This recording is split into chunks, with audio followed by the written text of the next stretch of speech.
financial crisis of 2008 was no doubt the worst economic catastrophe since the Great Depression. Besides the multitude of bankruptcies, bailouts, and austerity measures, the crisis also left a lasting impact on the amount of faith Americans have in Wall Street. In fact, according to a Financial Trust Index poll from last year, only 22% of Americans said that they trust the financial system. And now there's yet another reason for the public to reject our crony capitalist system, and it doesn't even involve predatory lending or subprime mortgages. I'm talking about a little-known practice known as high-frequency trading. Essentially, this is a stock trading method that involves using incredibly advanced computer algorithms to buy and sell stocks at ideal prices just milliseconds before the general public can. And while a millisecond might seem trivial, when you're dealing with stocks, that can mean a difference of billions of dollars. And firms that engage in this technique are making enormous profits at the expense of regular investors. Now, last week, author Michael Lewis made waves across Wall Street with the release of his new book, Flash Boys, which exposes the shady world of high-frequency trading and highlights several stockbrokers who spoke out against the practice. Listen to how he described what those stockbrokers discovered nearly 6 years ago. It's about a group of people who are actually on Wall Street, who figure out kind of around 2008 that the stock market is all of a sudden something funny is happening. And it's not just the financial crisis. It's all of a sudden they look at their screens and the stock market says it's, you know, you can buy 50,000 shares of Microsoft at $20 a share. They go to buy it and it goes away.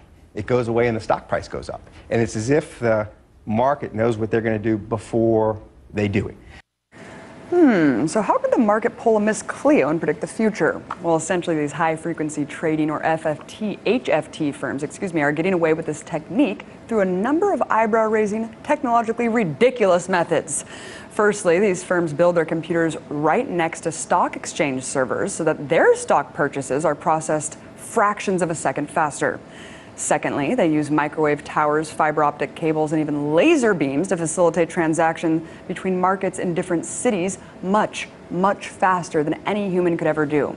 Finally, and most egregiously, these firms take advantage of something known as proprietary data feeds. And before your eyes start to glaze over, stay with me, because all you need to know is that there are two types of stock price information feeds. The first one is available to the general public, and it's what you see when you view the stock ticker on any financial channel. This public feed ensures that everyone has access to the same stock information at the same time. Then, there are proprietary information feeds, which stock exchanges sell to firms and investors willing to pay big bucks for it. And while legally, stock information must be entered into both the public and proprietary feeds at the same time, the proprietary information is processed by these advanced computers faster than investors can keep up with the public feed. This leads to another huge advantage for these firms and allowing them to tell the way the market will shift before everyone else. And the people behind these exchanges are laughing all the way to the bank. In fact, between 2006 and 2012, NASDAQ's proprietary market data revenue more than doubled to $150 million. And over the past few years, high-frequency trading has gotten so out of control that just last Friday, Attorney General Eric Holder announced that the Justice Department is looking into whether the practice constitutes insider trading. But let's be honest, when Wall Street owns our politicians, reform is not exactly a top priority, guys.